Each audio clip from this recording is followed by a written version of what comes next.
2 месяца прошло после выборов 4 декабря, а люди все выходят на улицы и на площади, потому что требуют правды и справедливости, потому что не хотят смириться с тем, что наши голоса украли. Сегодня прощенное воскресенье. И я, дорогие земляки, прошу вас прощения за то, что не сохранил ваш честный выбор, за то, что не защитил ваши голоса.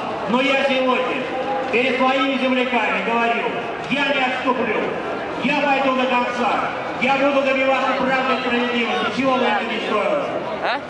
Вы знаете, что мы хотели призвать Чурова к ответу.